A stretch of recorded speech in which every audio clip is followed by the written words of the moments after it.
All right, good evening, everyone. We'll call this Committee of Adjustment hearing to order. Before we start this evening, just going to go through the committee's protocols for tonight's hearing.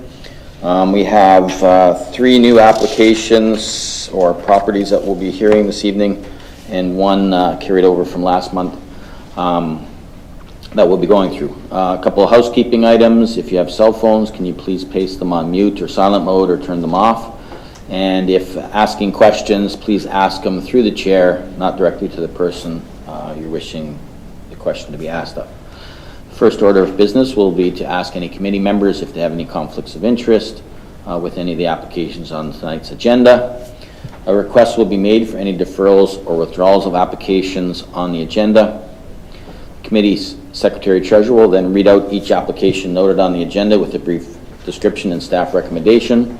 The applicant or the agent for the applicant will be asked to come forward to the podium at the right. They can add any short additional comments that they wish at that time. Following that, members of the committee will then have the opportunity to ask the applicant any questions that they have, followed by members of the public. Any members of the public wishing to speak to an application will be asked to come forward, state your name and address for the record. Try to limit your comments to 10 minutes and must present all questions and comments pertinent to that application in that time frame. Persons making a presentation may not necessarily be allowed to return again to speak to the same application. Following all comments, the applicant will be afforded some closing comments if desired. The committee will then present a decision in the form of a motion. The motion will be discussed and voted upon. If the vote is tied, a motion will be defeated and new motions will be made until a decision has been reached. Notices of decision will only be provided to those persons who leave their name and addresses in writing with the Secretary-Treasurer. There's a sign-in page at the back of the room for this purpose. For anyone that's watching online, they can email our Secretary-Treasurer, Taya, at taya.taraba@portcolborne.ca, or immediately following the meeting, you can call 905-835-2900, extension 204, and leave a message requesting the same. It should also be noted that in order to be kept advised of any possible Ontario Land Tribunal hearings, persons must request and be sent a copy of the committee's decision on an application. So with that, I'll ask if there's any conflicts this evening, if any of the applications before us. Not seeing any. With regress to deferrals and withdrawals, I know there's been some correspondence received on one, but we can get to that when we start. And for anyone that's joining, is there any applicants joining online? For the ones joining online, I will ask that question again once you enter the meeting, just to confirm. So with that being said, the first item that we have on our agenda this evening is to reconvene a hearing that we started last month. I will note that our member to my left here, Dave, was not here at that meeting, so it'll be just the 3 of us hearing this. So we'll reconvene. Basically, the application process was pretty much concluded last month. There were some questions that the applicant wished to go out and research a few extra things, as it looked like the recommendation was for one of the variances requested be denied. I believe we've received some correspondence from the applicant, so I'll ask the Secretary-Treasurer to read out or comment on that correspondence she's received. Thank you, Mr. Chair. The applicant sent an email earlier today regarding the application status and essentially said that they were still waiting on word from the railway regarding the conversation that was held last Committee of Adjustment, and that they could not proceed with the status of the application at the current moment in time due to them still waiting for the correspondence, and asked for the application to be further adjourned until they receive that documentation. So with that being said, do the associate committee members here wish to adjourn further till next month and allow the applicant one more month to proceed or not? Gary, you have a question? Thank you. Through you, Mr. Chair, to our planner, Chris.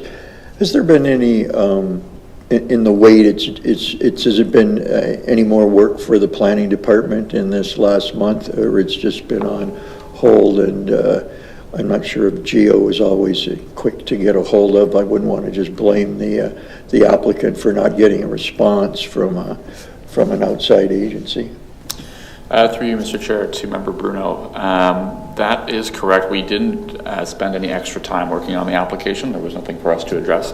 It's a matter that's in the applicant's hands to reach out to the rail company to establish if a sale is a possibility. So no, it's been no work from us. I would imagine for the next month or so it won't be until he gets confirmation from the rail.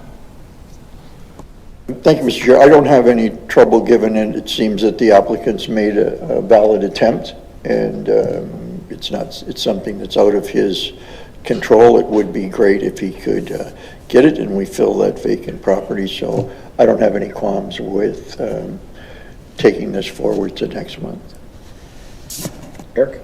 To you, Mr. Chair, to Chris, has the applicant submitted for site plan yet? Have they got their, if so, did they get their comments yet? Through you, Mr. Chair, no, they have not submitted for site plan application yet, no. Okay. The only question I have before I look to adjourn this again, at our discussion last month, there was question about that little strip, whether it's city-owned or the railway-owned. Has that been determined, do you know? To you, Mr. Chair, I think that's still under discussion. I think the applicant is still working to figure that out. They've been dealing with their legal team as well as our legal team to establish. The latest that I heard is that it is city-owned, but I think it's up for the applicant to figure out. Fair enough, thank you. So if, Gary, you want to make a motion to adjourn it for one more month, and hopefully the applicant can bring forward some news. Otherwise, we'll have to go on what we have and cross that bridge. So if you want to make that motion to adjourn. Thank you, Mr. Chair. I'll be glad to. Just in here with respect to the application we have, do I have to read any of this out or just declare a motion? That's right. Declare a motion to adjourn until next month. Thank you, Mr. Chair. With respect to application A22-23 PC, given the circumstances that the applicant is still pursuing a resolution, I'd move to adjourn till January meeting. Very good. Seconder to that, Eric? Any questions or comments? All those in favor? That'd be carried. So just please let them know that next month's it. All right. So with that being said, Madam Secretary, the first new business application, please. Sure. So our first application tonight is minor variance application A2523 PC for the lands municipally known as 11 Church Street in the second density residential zone, as established in the zoning bylaw. The agent, Shilstra Builders, Inc., on behalf of the owners Lori Marlett and Hannibal Alagada, are requesting relief from the provisions of the zoning bylaw to permit a reduced side yard setback for the existing deck in the rear yard, notwithstanding the following: that a minimum interior side yard setback of 0.66 meters be permitted, whereas 1 meter is required. Given the information in the recommendation report, planning staff recommends application A2523 PC be granted. For the following reasons. The application is minor in nature, it is appropriate for the development of the site, it is desirable and in compliance with the general intent and purpose of the zoning bylaw, and it is desirable and in compliance with the general intent and purpose of the official plan. And that concludes the correspondence for this application. Thank you. Is the applicant or the agent for the applicant here this evening? Oh, you see the one on the left? Just give me 1 second. Yep.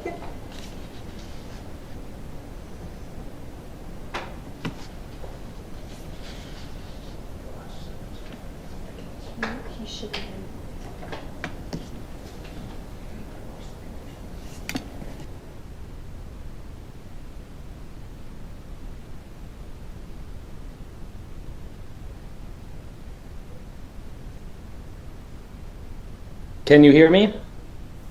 We can hear you, yes. Can't see at the moment, but Okay, this is Phil Skilstra from Skilstra Builders. It says There we my go. video. perfect. It on. wasn't your side, it was our side. Okay. So just before we get started, I'm assuming you wish to continue on with your application. You don't wish to adjourn or defer? Correct. Perfect. please, if there's anything further you'd like to add, the floor is yours. Yeah, just I guess just wanted to say the reason for us getting to this side yard setback issue is that we had placed the deck before a fence was erected, and the corner of the lot, we could not see it. And then the deck, to miss the patio door, we had to place it in a certain spot, and then erected a fence later and realized that we were within the setback, which is we then applied for the minor variance for it. All right, thank you. Any questions of the applicant? Not seeing any. Is there any members of the public here that wish to speak to this application? Not seeing any, and we don't have anyone online, correct? All right, very good. So with that, since there's no other questions or comments, has anyone got a recommendation? Dave? I'll read.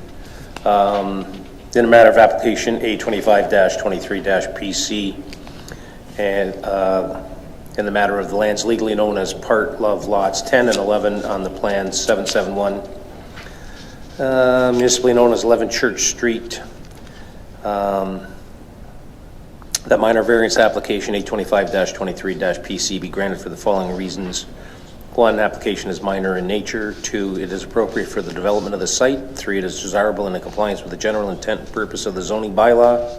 4, it is desirable and in compliance with the general intent and purpose of the official plan. Thank you. A seconder to that? Gary? Questions or comments? All those in favor? That'll be carried. Thank you. Thank you. And Madam Secretary, the next application when you're ready. Thank you, Mr. Chair. I will now introduce consent application B1423PC. The subject lands are municipally known as 1189 Shirk Road, located in the Hamlet Residential Zone. In the application, Solicitor Brian Miller, on behalf of the applicants Clayton and Pamela Rosario, are requesting the committee's consent to sever for the purpose of creating a new residential lot. The subject parcels are shown as parts 1 and 2 on the proposed sketch, in which part 2 is to be severed for a future residential use, and part 1 is to be retained for an existing residential use. Given the recommendation reports, planning staff recommend that the respective consent application be granted, subject to the conditions outlined in the staff report dated December 11th, 2023. That concludes the correspondence for this application. Thank you. Is the applicant here this evening? The podium on the right, there's a little button in the middle, and the floor is yours. Good evening, Mr. Chairman. My name is Brian Miller. I'm counsel for the owners of this property, and we had an opportunity to review the planning report and can say that we certainly endorse the comments of the Port Colborne planning staff. The recommended conditions are reasonable and certainly appropriate for this application. There's one of the conditions, though, that I would like to just tweak a little bit if possible. The fourth condition that is being recommended by staff deals with a drainage apportionment agreement. And the recommendation is that the drainage superintendent or approved engineer prepare the drainage reassessment agreement for the city.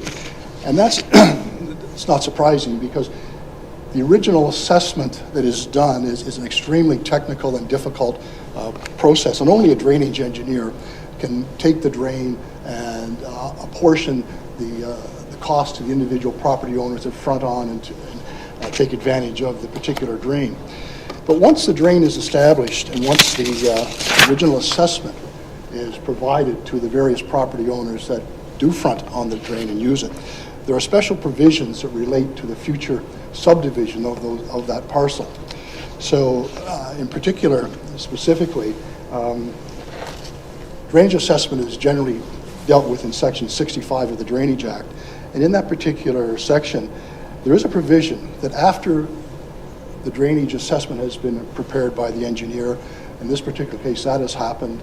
The assessment has taken place, and the various owners are now receiving invoices from the city with respect to their portions. We've reached that stage. The Act then provides that if the owners of the subdivided land mutually agree between them, that they can provide the agreement to the city. And that makes sense, because this particular property has been assessed. There is an amount assessed to this particular property, and all we're doing in the future is simply saying, we're going to take this known number and divide it between the two parcels we're creating. There's even a methodology to do that, and the proportion or the fraction that is created to split that assessment is to use the MPAC assessment on the two parcels of land. So by applying a simple mathematical formula, we can split that assessment that has been generated by the drainage engineer. So my suggestion is that, and in any event, whether the apportionment agreement is prepared by the drainage superintendent or by an engineer or by the property owners, it still has to go through the municipality. It has to go through staff, and then there would be a resolution of council approving the agreement at the end of the day, so that the property owners can't create some agreement that doesn't make any sense. It has to be appropriate. It has to follow the general policies and guidelines that are set out for this type of agreement that is prepared by the property owners. So my suggestion is that rather than specifically directing that the agreement be prepared by the drainage superintendent or by an engineer, that an agreement be prepared and provided by the owners to the satisfaction of the drainage superintendent or to the city or something of that nature. So it's just a little broader thing. It still grants the city the ultimate right of approval of whatever agreement is generated, but because of the simplicity of creating the agreement after an assessment has been prepared and the land subdivided, we're asking that we amend that one particular condition. Other than that, as I said, the conditions are reasonable, they're appropriate, and all of the planning reports are in favor of the application. To put this application in a real-world context, it's the intention of the Rosarios to build their home on this parcel of land. There was a previous severance, a few years ago, in which the property immediately to the south on the same side of Shirk Road was created, and their daughter built a new home there. Their intention is to build a home in close proximity to their daughter on this parcel of land that we're creating now, and then sell the older parcel that contains the existing residence, outbuildings, etc. It's taken a while to get this application before the committee, but with justification, because there's a pretty substantial local woodlot on this property, and a lot of time was taken to make certain that the woodlot was protected. We retained a biologist to work with the region to create a line that protected the woodlot. So it's taken a little bit longer to get before the committee than normal, but it was time well spent. Those are my comments, Mr. Chairman. I certainly answer any questions that you might have. Thank you. Gary? Perhaps if I could, Mr. Chair, I'd like to address it to the planner. He may not know, but Chris, I was going to say that something like this, where we're severing an existing property, many of them are on drains through the years, and I'm just wondering why the elegant solution provided by Mr. Miller, has that been considered before? And why might it be different this time? I'm happy to otherwise do a workaround in terms of the satisfaction of the drainage engineer, but I'm just wondering why we're even at this point, because it seems like something that would have occurred a lot. Through you, Mr. Chair. Yeah, I understand the request. I don't understand enough about the Drainage Act, unfortunately, to be able to comment professionally about it, I suppose. The comment that we received is from our drainage superintendent, who's very well versed in the Drainage Act, as I'm sure you're aware. So I would have to default to say that I back her comment about this. I'm sure, like, if it is a reasonable option to provide a an estimate from the applicant, she would have included it in her condition. So I'm sure there's a reasonable explanation for why she didn't. So yeah, I would have to say we would fall back to what our original condition is. Mr. Miller, I don't know if you've seen this happen elsewhere, and it's a good point Mr. Room has brought up, that we probably walked this walk, maybe nobody's brought it to our attention before, but at the same point, she's not new to the job either, so I'm between a rock and a hard place on this one. If I might, aren't the partners, I can't even say the word, you know what I'm saying? Yeah. Isn't that now based on basically the value of each property anyway? To you, Mr. Chair, to my understanding, it is. Again, however, I'm not an expert in apportionments or the Drainage Act, so I'm not 100% sure, but that is my understanding. And I believe the only variance from that is if the drain actually goes through someone's property, I think they get a credit because it's actually going through their property to satisfy a neighboring one, so they get a little bit of a break because of that. But after sitting through one of these meetings, even though I wasn't involved up in my end of the city, they probably follow that same guideline that you're proposing anyway. And I'm sure that just the way the wording is here, it says that generally they probably prepare the wording of the agreement. I'm sure that you can probably sit down with the drainage superintendent and come to a conclusion that's satisfactory to both parties, I would assume, based on that. I won't speak on behalf of them, but I'm sure that can be arranged. Gary and then Eric. Through you, Mr. Chair. Mr. Miller, I had thought, as soon as you said the word assessment and impact, sitting on some tribunals and seeing a lot of drains come through this chamber, I thought it was all about the proportionate of the surface area of the land, not necessarily an evaluation of the value of the land, but the amount of square footage draining added to everybody else's square footage, divided back, and then reapportioned. And you're absolutely correct.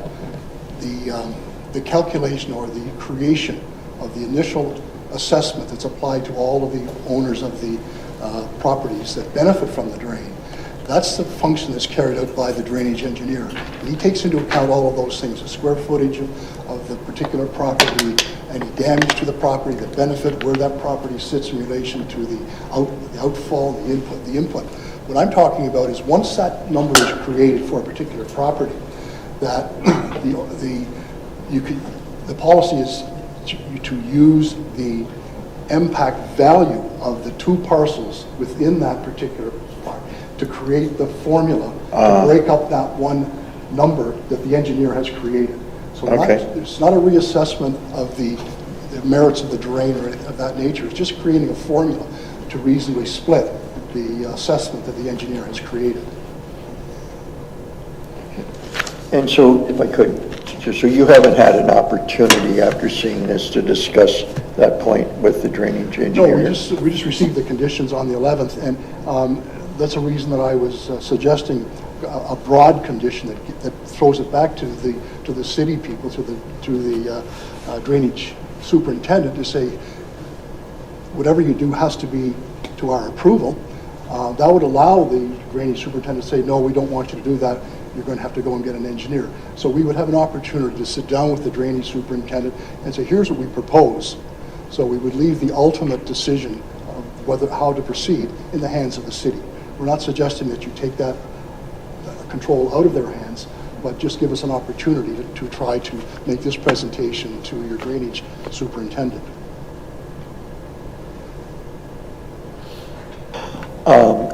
I think the added fact that, and this may be other agency comments, but I think through the years we've always been concerned that other agencies haven't passed to the applicant the reasons for the decisions and the conditions, and so, you know, the 11th was what, Monday. I can see where that might have been somewhat difficulty. I mean, I guess given that, and if we were able to put at the or at the discretion of the drainage engineer then from my point of view, if she doesn't say her way clear, that then the default is already built into the conditions.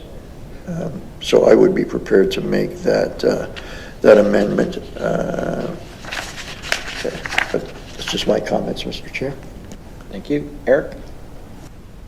Through you, Mr. Chair, just on this topic of the drainage apportionment, the particular condition that we're speaking of, I have no concerns with making that amendment. It seems quite logical in my opinion.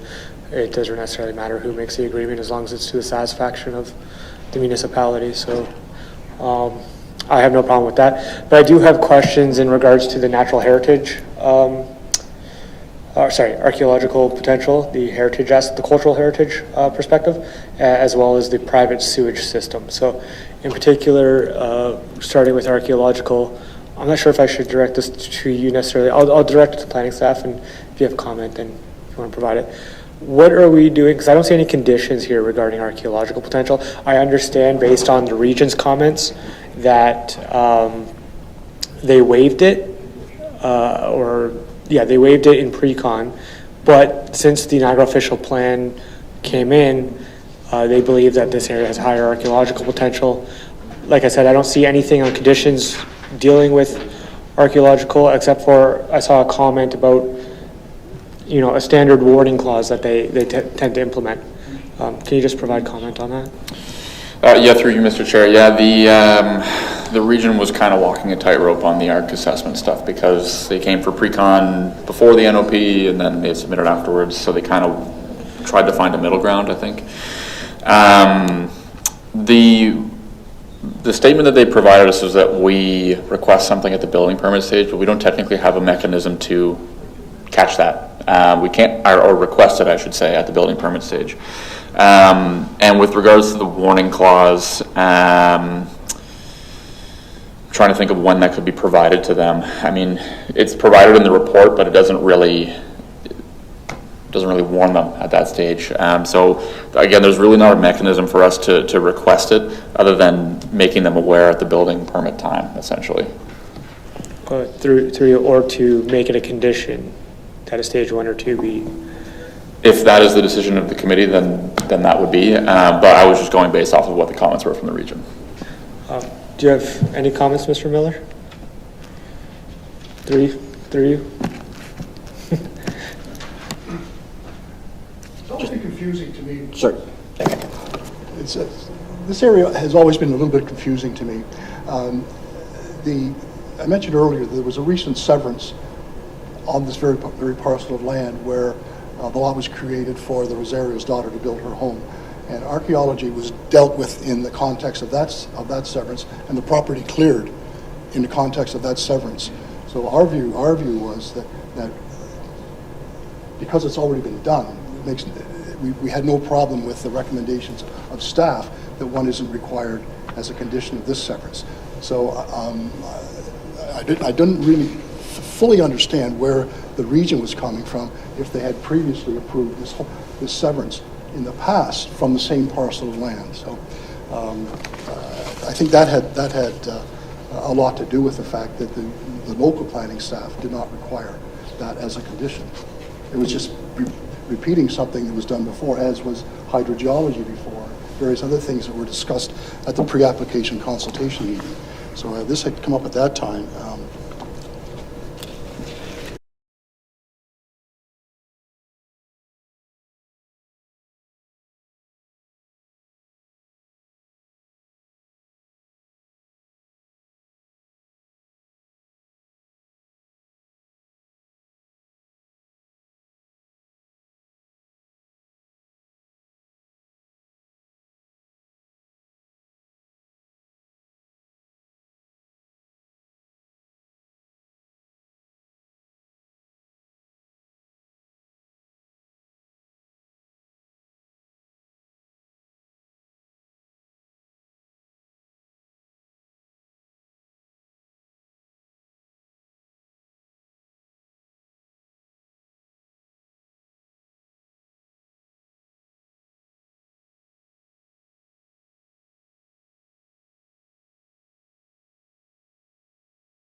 All right, we'll reconvene our continuation of application B1423 PC.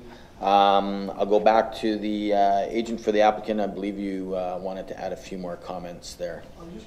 Sorry, the microphone there. Sir, microphone, please. Thank you. I was just going to say that we wouldn't have an issue with the wording of that condition if it was simply to the satisfaction of the drainage superintendent or to the city or something of that nature. We feel we can work within the city staff to make a convincing presentation of how this particular section of the Drainage Act can be used by the owners of the property without involving a drainage engineer. Very good. With respect to that slight variation would work. But was there also some question with regards to the archaeological assessment that you I'm sorry? You were mentioning something about to the points that Eric was making about the archaeological assessment that was done previously. Well, I was just going to say that I confirmed with the owners that when the lot was severed and their daughter built a home immediately to the south of this site, that lot was severed from this existing farm site. And at that time, there was an archaeological phase. The first phase, the field was plowed up, and there was nothing discovered in that preliminary archaeological investigation that would lead to any further investigation. So, and I thought that had come up at the pre-application consultation meeting, and perhaps the staff that responded to this hearing weren't aware of that, or different staff. I really can't completely comment on that, but my suspicion is that local staff here would have been aware of that.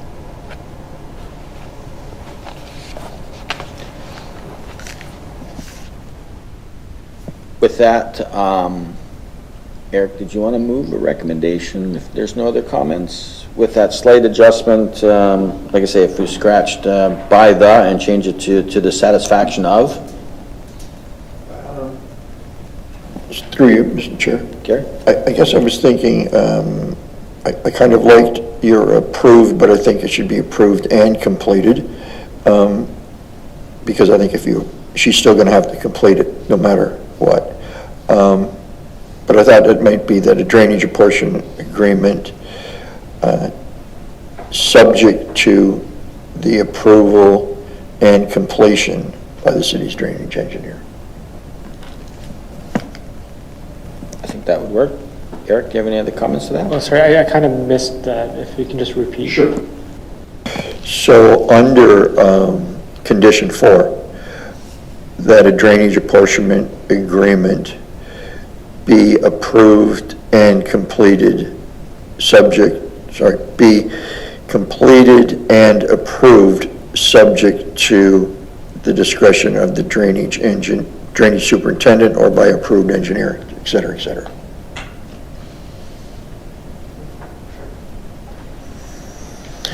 And I'm sure there'll be a discussion that doesn't have to involve more detail here on that subject when they meet. Absolutely. Eric, does that work for you? Sure. All right. So if there's no other questions or comments, Gary? Thank you, Mr. Chair.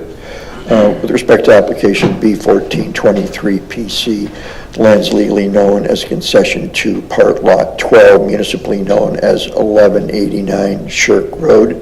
The consent application B1423PC be granted subject to the following conditions as noted in items 1, 2, 3, and 5 with a amendment to condition 4 that reads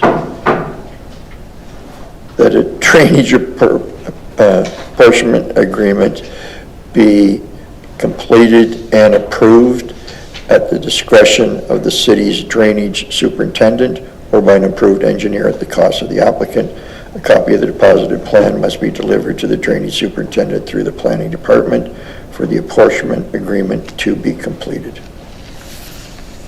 Thank you. Could I get a seconder to that? Eric? Questions or comments? All those in favor? That'll be carried. Thank you. Madam Secretary, the last application, please. The last application concerns consent application B1623PC. These lands are municipally known as 599 Main Street West, located in the Highway Commercial Zone. In the application B1623PC, the agent Stephen Rivers, on behalf of the owner 2493207 Ontario Inc., is requesting the committee's consent to sever for the purposes of creating a new lot and for an easement.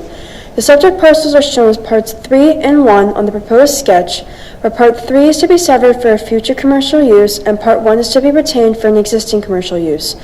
This application is also seeking to establish a blanket easement over the subject lands in perpetuity to the mutual benefit of both parts for the ingress and egress of vehicles and pedestrians, parking, utilities, including but not limited to hydro, gas, water, telecommunications, garbage, and required maintenance. The purpose of the easement is to allow for the two properties to function as one without restriction or interruption. Given the recommendation reports, planning staff recommend that the respective consent application be granted, subject to the conditions outlined in the staff report dated December 11, 2023. That concludes the correspondence for this application. Thank you. Is the applicant or the agent for the applicant here this evening?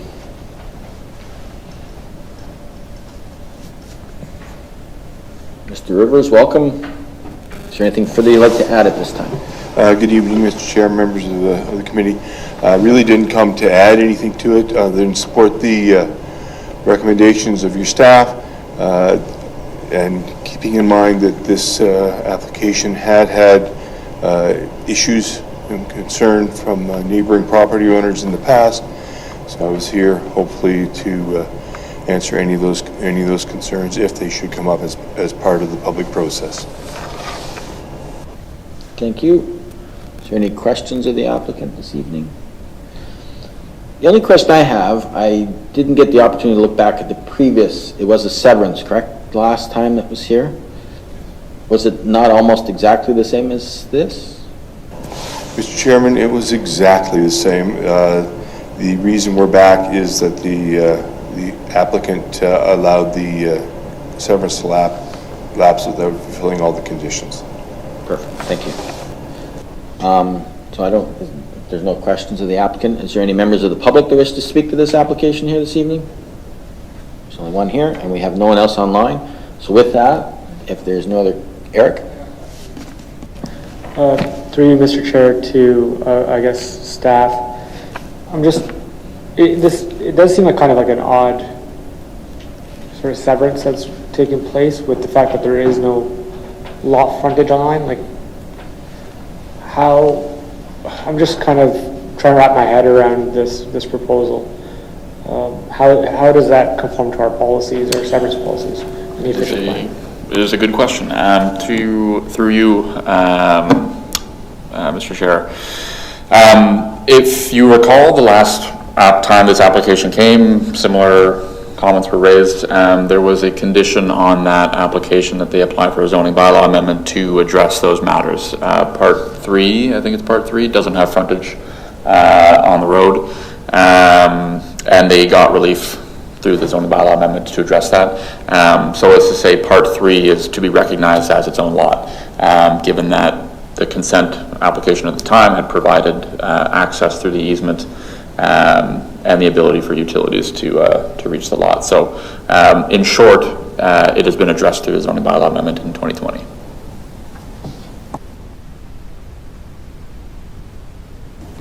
Through you, Mr. Chair, it seems like something that would probably have been better initially through the draft plan of vacant land condo or a condo sort of application initially. But I mean, we're here at the severance, that's not part of it. I'm just kind of confused as to what's being proposed. Like, I understand what's being proposed, sorry, it just seems like an odd proposal. So I have no more questions or comments. Thank you. Anyone else? Recommendation?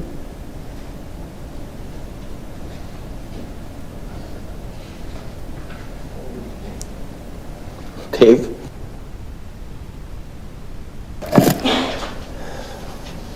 make sure I got one. With regards to application B16-23-PC, in the matter of the lands legally known as concession 2 lot 31 in the city of Port Colborne, located in highway commercial zone municipally known as 599 Main Street West, that consent application B16-23-PC be granted subject to the following conditions. One, that the applicant provides the secretary treasurer with the deeds and triplicate for the conveyance of the subject parcel or a registrable legal description of the subject parcel, together with a paper copy and electronic copy of the deposited reference plan, if applicable, for use in the issuance of the certificate of consent. Two, that a final certification fee of $216 payable to the city of Port Colborne is submitted to the secretary treasurer. Three, that the applicant signs the city of Port Colborne standard memorandum of understanding explaining that development charges in cash in lieu of the dedication of land for park purposes based on an appraisal at the expense of the applicant, wherein the value of the land is to be determined as of the day before the issuance of a building permit is required prior to the issuance of a building permit pursuant to section 42 of the Planning Act, RSO 1990 as amended. 4, that all conditions of consent be fulfilled by December 13th, 2025. Thank you. A seconder to that? Gary? Any questions or comments? The only comment I have, I can't remember how long ago the other application comes, but now you got 2 years to fulfill the requirement, so you get an extra year now. So with that being said, all those in favor? That'll be carried. Thank you. All right, just following down our agenda. Is there any other business from anyone? How about Dave? Sorry, oh, I forgot to turn that off. Just a question. We were talking earlier. There was a minor variance application back in the summer with regards to Fire Lane 12. They needed a minor variance for a porch that they were putting on. Condition of the minor variance was to sign a encroachment agreement with the city for their garage. We then had a discussion about whether or not the land was owned, the fire lane was owned by the city of Port Colborne or by the residents. And didn't know, and I know that it was going to be settled between the applicants, but did we ever come to find out who owns the fire lane? Through you, Mr. Chair, I'm trying to recall. It's been a little while. To my recollection, I believe they submitted documentation that it is owned by a community organization. That is the latest I have on that.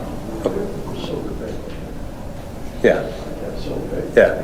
Yeah, so Yeah. probably land residents or... I just wondered if that was resolved, because it was interesting because the city had already gone through a review of fire lanes, and then this one pops up, and it's like, okay, how did this one not get included in the investigation before? So, okay, thanks. Anyone else? Other business? Not seeing any. Sorry, I didn't look to see. We didn't have the minutes from our last meeting in our package? I think I have them somewhere. Okay, so we won't, we'll just skip over those and we'll do both next meeting. So since there's no other business, I'd like to wish everyone a Merry Christmas and a Happy New Year, and we'll consider this hearing adjourned.